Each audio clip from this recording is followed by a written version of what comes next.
dans la wilaya 3, comment les gens fonctionnaient, parce qu'il était venu au congrès de la Soumane. Le Tobal a été un des congressistes de la wilaya 2.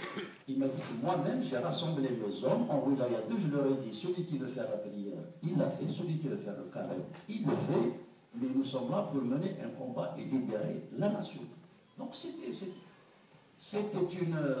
La propagande française avait embrayé là-dessus, effectivement. Si jamais les Algériens, si jamais la France part, vous allez voir, vous allez vous faire égorger par des fanatiques, des bandits, des machins, etc. etc. Mais c'est vrai que les services spéciaux algériens ont embrayé là-dessus, en aggravant le score, mais il n'y a pas que ça. Il y a construit la légende d'Armée Rouge pour lui substituer cette image du fanatique religieux. Je vais me faire quelques amis, je ne suis pas après au stade de on est la polémique. Lorsque je cherchais dans la vie d'Armée Rouge, vous savez tous que dès qu'il a été adolescent, il a grandi, lui, à l'ouest du pays, c'est-à-dire en Léonville, à Rolizane et Mostagané. Donc, je pistais un peu ce qu'il a fait, ce qu'il n'a pas fait. Et je l'ai repéré à Rolizane, où il fréquentait un peu les gens, il n'avait pas le sens de la barrière sociale, c'était pas son truc. C'est comme ça qu'il a réussi à retrouver un directeur d'école, l'Aliab, dont le fils finira par être son médecin-chef en Wilaya 3. Et en même temps, il a rencontré un certain Cheikh Amr Siahem. Et chez moi, c'est le père du peintre Mohamed Siahem. Pour ceux qui connaissent Mohamed Siahem, athée devant l'Éternel, le père ne pouvait pas être un Ben Laden en plus ancien. Mais enfin, passons. Mais c'est vrai qu'il a mené une association où il aidait, c'était dans la fin des années 40, où il aidait les pauvres, les gens qui n'avaient pas de quoi acheter les fournitures scolaires, etc. Et c'est vrai qu'il était, on va dire, assez proche des ulama. Et j'ai lu, dans la plume d'un certain nombre d'historiens algériens, déjà à l'époque de Rolizane, dès l'âge de 20 ans, Armée Rouge avait manifesté une inclination à une interprétation rigoriste de l'islam, etc., etc., très bien. À la limite, qu'on dise qu'Armée Rouge avait fréquenté ce monsieur, même qu'on dise qu'il était islamiste, c'est vrai, il avait pratiqué ce monsieur et son association. Ce qui est gênant, c'est que moi qui ne suis pas historien, j'ai trouvé à la même période, je dis bien à la même période et dans la même ville, que la seule et l'unique section dont disposait le PPA, qui était le parti nationaliste le plus radical à l'époque, qui était dans la clandestinité déjà, a été structurée par Armée Rouge. On ne peut pas dire en tant qu'historien Armée Rouge fréquentait quelqu'un qui avait une association sociale à caractère religieux, et oublier de dire qu'il avait structuré la seule et l'unique section du PPA MTD de Rolizane. Si j'ai trouvé le nom, le prénom, le nombre de ces personnes, c'est qu'un historien, a priori, devrait pouvoir le trouver. Considérons que c'est un oubli. Il est arrêté 2 fois. Il essaie de se rabattre sur Alger. Il fréquente à un certain moment un centre de formation professionnelle de Cuba où il a rencontré Mohamed Bougara, Afnan, etc. Mais comme il l'a repéré, donc il est arrivé en France.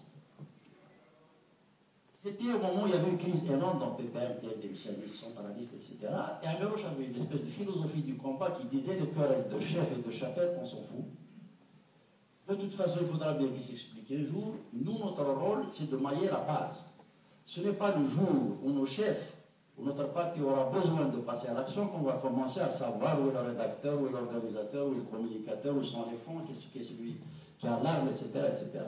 Sauf qu'à l'époque, le PPM-TLD nous voyait de très mauvais yeux les initiatives qui échappaient à son contrôle. Ajoutez à cela qu'il y avait à la même époque la crise berbériste ici en France. Donc c'était une suspicion terrible. Et tout ce qui n'était pas cadenassé, contrôlé, était suspect. Donc il a été passé aux commissions de discipline, présidé par Bachir Boumaz, il a été exclu.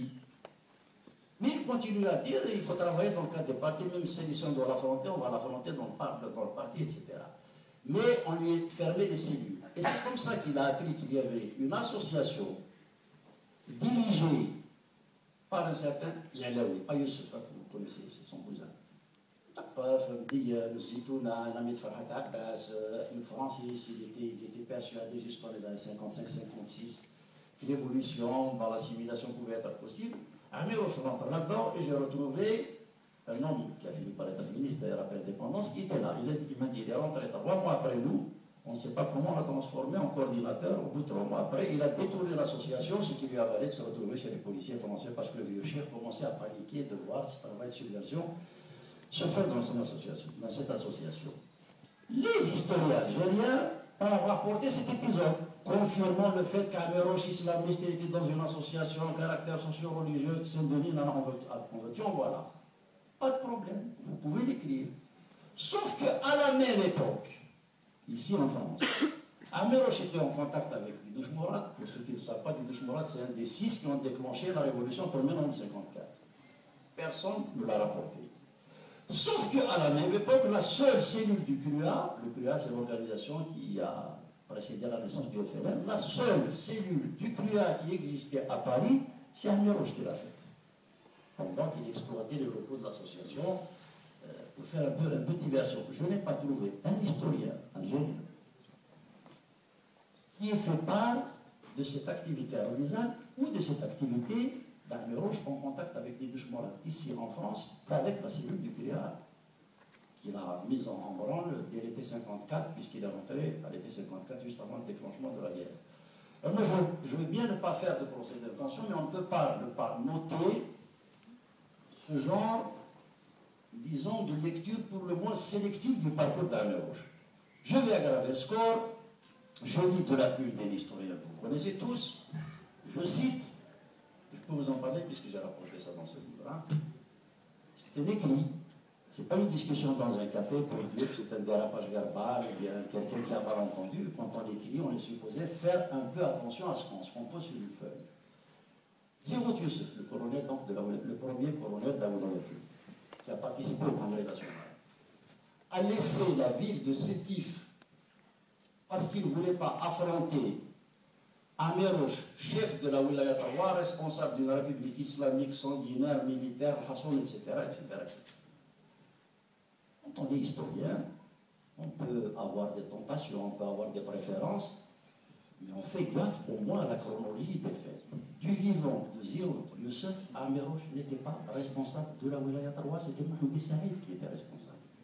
Alors quand on connaît des énormités pareilles pour charger la mule, on peut se poser des questions aussi, et c'est une des interpellations, je pense, de ce livre, sur la crise intellectuelle et éthique qui marque la société algérienne. La sécurité militaire n'a pas fait de cadeau.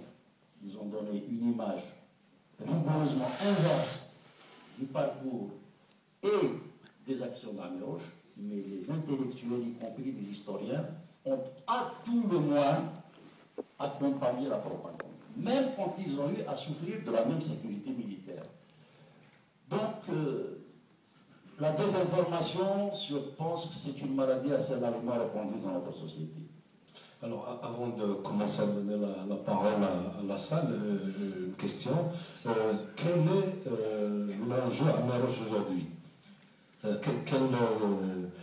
quoi c'est un enjeu aussi important? Parce que le livre a l'air de faire bouger beaucoup de choses. C'est quoi exactement cet enjeu? Au moment où je préparais ce livre, je pensais bien que ça n'allait pas faire plaisir à tout le monde. On ne peut pas avoir passé son temps à construire une propagande aussi acharnée qui n'a parlé aucun instrument de médiation dans la société, que ce soit les médias, la télévision.